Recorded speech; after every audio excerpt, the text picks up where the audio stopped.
గాజాలో Israel ఊచకోత భూకంపం కన్నా దారుణం, సునామీ కన్నా ఘోరం. గాజా పలిస్తీనాలో ఇజ్రాయెల్ మారణహోమం. చిన్న పెద్ద ఆడ మగ తేడా లేకుండా అందరినీ ఊచకోతకొస్తోంది. 10 రోజుల పసిబిడ్డ ఏం చేశాడని ఏం చేస్తాడని చంపేశారు. వాడు పెరిగి పెద్దవాడై ఇజ్రాయెల్ను నాశనం చేస్తాడనా, యూదులని ఏరిపారేస్తాడనా, హిట్లర్లా మారి అంతం చేస్తాడనా, ఏం చేస్తాడని చంపేశారు. ఇదొక్కటే కాదు, గాజా పాలస్తీనాలో అడుగడుగునా ఇవే దృశ్యాలు. నిలువ నీడ లేదు, తినడానికి తిండి లేదు, ఎక్కడ ఉండాలో తెలియదు. ఆకలి కేకలు భగవంతుడికే తెలియాలి. ఎన్నేళ్లు గడిచినా యుద్ధం ఆగదు, మృత్యు విలయం ఎప్పటికీ ఆగదు. పాలస్తీనా యువకులు పిల్లల్ని పూర్తిగా అంతమొందించడమే లక్ష్యంగా ఇజ్రాయెల్ అనేక ఆకృత్యాలను ఒడిగట్టింది. ఈ మారణకాండను ఐక్యరాజ్య సమితి భాగస్వామ్య దేశాలు చూస్తూ ఊరుకోకూడదని, ఇలానే కొనసాగితే చరిత్ర ఎవరిని క్షమించదు. మహిళలు పిల్లలను హింసించడం, చంపడమే ఇవే కాకుండా ఆహారం మందుల సరఫరాలను బిగబట్టడంతో ఆకలి అనారోగ్యంతో అనేక మంది చనిపోయారు. అయితే పిల్లలపై జరిగినటువంటి హింస వీటన్నిటికంటే పరాకాష్ట అని, అమ్మ ఒడిలో పాలు తాగుతున్న 10 రోజుల పసికందును కూడా వదల్లేదని, తల్లికి తగలకుండా ఆ బిడ్డకే తగిలే ఆయుధాలను వినియోగించారని ఎంతో మంది ఆవేదన వ్యక్తం చేస్తున్నారు. 2023 అక్టోబర్ 7 నుంచి 2025 అక్టోబర్ మధ్య కాలంలో ఇజ్రాయెల్లో నరమేధానికి 20,179 మంది పిల్లలు చనిపోయారు. 44,143 మంది చిన్నారులు గాయపడ్డారని, శిథిలాల కింద ఉండిపోయి లెక్కల్లోకి రాని బాధితులు ఇంకా ఉండొచ్చు అంటున్నారు. ఇక 10 రోజుల పసికందు ఏం చేయగలడని కాల్పులు జరిపారు. 2 తరాల పాలస్తీనా పిల్లలకి బాల్యం లేకుండా చేశారు. దీనిపై ప్రతి ఒక్కరూ ఆత్మ పరిశీలన చేసుకోవాలి. గాజాలో పుట్టిన ప్రతి శిశువు మనకు శత్రువే. అక్కడ ఒక్క పిల్లాడు కూడా లేకుండా చేసి ఆ ప్రాంతాన్ని మనం స్వాధీనం చేసుకోవాలి. అక్కడ పుట్టే ప్రతి ఒక్కరూ టెర్రరిస్టే అని ఇజ్రాయెల్ ప్రభుత్వ పెద్దలు చెప్పడంతో సైన్యం కూడా తాము ఏం చేసినా తప్పు కాదని అనేక రకాల ఆకృత్యాలకు పాల్పడింది. పాలు తాగే 10 రోజుల పసిగుడ్డుపై క్వాడ్ క్యాప్టర్తో కాల్పులు జరిపారు. తల్లికి తగలకుండా నేరుగా ఆ శిశువుకు తలలోకి దూసుకుపోయేలా కాల్చారు. ఆ బిడ్డ ఇప్పుడు చావు బతుకుల మధ్య కొట్టుమిట్టాడుతోంది. అంత చిన్న పిల్లోడు ఇజ్రాయెల్ ప్రభుత్వానికి ఎలా ప్రమాదకారి అవుతాడు? ఇలాంటి వాటిని ఎవరైనా అంగీకరించగలరా? బాంబులతో పిల్లల కాళ్ళు చేతులు దెబ్బతింటే కనీసం మత్తుమందు అన్న ఇవ్వకుండానే వాటిని తొలగించేస్తున్నారు. ఒక సర్వే రిపోర్ట్ ప్రకారంగా 2 ఏళ్లలో 20,179 మంది చిన్నారులను చంపేశారు.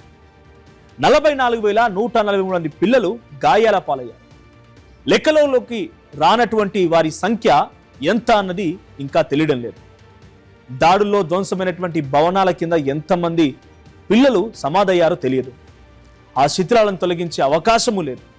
ఇక 97% స్కూల్స్ ధ్వంసమైపోయాయి. ప్రభుత్వ ప్రసూతి కేంద్రాలు, పిల్లల ఆసుపత్రులు శిథిలాల కుప్పలుగా మారిపోయాయి. ఈ ఏడాదిలోనే 150 మందికి పైగా పిల్లలు ఆకలి చావుకు గురయ్యారు. ఎంత ఘోరం! చాలా మంది పిల్లలు రఫా క్రాస్ బార్డర్లో ఈజిప్ట్కు వెళ్ళలేక మరణించారు. వైద్య సదుపాయాలు వెస్ట్ బ్యాంక్లో మెరుగ్గా ఉంటాయి, కానీ పిల్లల్ని గాజా నుంచి అక్కడికి తీసుకెళ్లేందుకు ఇజ్రాయెల్ అనుమతించడం లేదు. ఇప్పటికీ చాలా మంది పిల్లలు వైద్య సదుపాయం కోసం ఎదురు చూస్తున్నారు. ఇజ్రాయెల్ ఎంత దారుణాతి దారుణంగా వ్యవహరిస్తోందంటే 100 మందిలో 2 మాత్రమే ఆరోగ్యం అందించడానికి అనుమతిస్తోందట. దీని అర్థం వైద్యం అందక పిల్లలు మరణించాలనే కదా. ట్రీట్మెంట్ అందక ఏ పిల్లాడు చనిపోకూడదు. భాగస్వామ్య దేశాలన్నీ నిర్ణయం తీసుకుంటే తప్ప ఈ మారణహోమం ఆగదు. ఇందులో రాజకీయాలు, శత్రుత్వాలు ఏమీ తేకూడదు. భౌగోళిక రాజకీయాలకు పిల్లలు బలి కాకూడదు. అప్పుడే కదా ప్రపంచ మానవాళికి ఓ మనుగడ అనేది. ఇక పిల్లల్ని చంపడమే కాకుండా ఇజ్రాయెల్ ఎలాంటి ఘాతుకాలకు పాల్పడుతోందంటే వాళ్ళని టార్చర్ పెడుతూ చంపుతున్న దృశ్యాలని వీడియో తీస్తోంది. సైనికులు వాటిని పదే పదే చూస్తూ ఎంజాయ్ చేస్తున్నారు. అంటే ఎంత పైశాచికాన్ని వాళ్ళు అనుభవిస్తున్నారు. ఒకవైపు ఇజ్రాయెల్ సైన్యం, మరోవైపు ఇజ్రాయెల్ వాసులు పాలస్తీనా భూభాగాలని బలవంతంగా ఆక్రమించుకొని స్థిరపడ్డారు. అడ్డొచ్చిన వారిని అంతమొందించి అనేక దారుణాలకి పాల్పడ్డారు. ఈ మారణకాండను ఇజ్రాయెల్ ప్రభుత్వం సమర్థించడంతో పాటు ప్రోత్సహిస్తోంది. ఈ ఆకృత్యాలకి పాల్పడిన ఇజ్రాయెల్ సైనికులు అధికారులని అరెస్ట్ చేయాలని ఇప్పటికే ప్రపంచ మానవ హక్కులు నేతలు ఎన్నో కమిషన్లు పోరాడుతున్నారు. కానీ సైనికుడి గన్లో నుంచి బయటకు వచ్చే బుల్లెట్లకు ఇవేమీ తెలియదు. టార్గెట్ను రీచ్ కావడం, గుండెల్లోకి మెదడులోకి ఆ బుల్లెట్లని దింపడం తప్ప. గాజాలో సిచ్యువేషన్ కొలిక్కి రావాలన్నా, ప్రస్తుత పరిస్థితిలో మార్పు కావాలన్నా ఇంటర్నేషనల్ కోర్ట్ ఆఫ్ జస్టిస్ 2024లో ఇచ్చినటువంటి ఆదేశాల ప్రకారం చర్యలు తీసుకోవాలి. బాలల హక్కులకు సంబంధించి ఐక్యరాజ్య సమితి సిఫార్సులకి అనుగుణంగా పనిచేయాలి. గాజాతో పాటు ఇతర ప్రాంతాల్లో ఎంతమంది పిల్లలు నిర్బంధించారు, ఎక్కడుంచారు, ఆ పిల్లల ఆరోగ్య పరిస్థితి ఎలా ఉందన్న వివరాలు వెల్లడించాలి. మరణించిన పిల్లల మృతదేహాలను తల్లిదండ్రులకు అప్పగించాలి. ఆరోగ్య విద్యా సదుపాయాలపై దాడులను ఆపేసి ఆ వసతులని పునరుద్ధరించాలి. మానవతా సాయం చేసే సంస్థలకి అనుమతించాలి. అంతర్జాతీయ కోర్టు నిర్ణయాలని అమలు చేయడం అందరికీ మంచిది.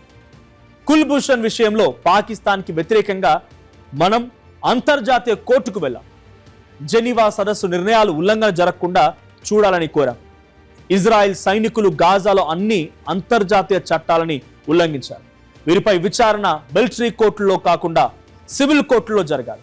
ఇందుకోసం ప్రపంచ మేధావులంతా ఏకం కావాలి, పసి ప్రాణాలని కాపాడాలి. ఇజ్రాయెల్ సైన్యంలో అనేక దేశాలకు చెందిన వారు వేలాది మంది ఉన్నారు.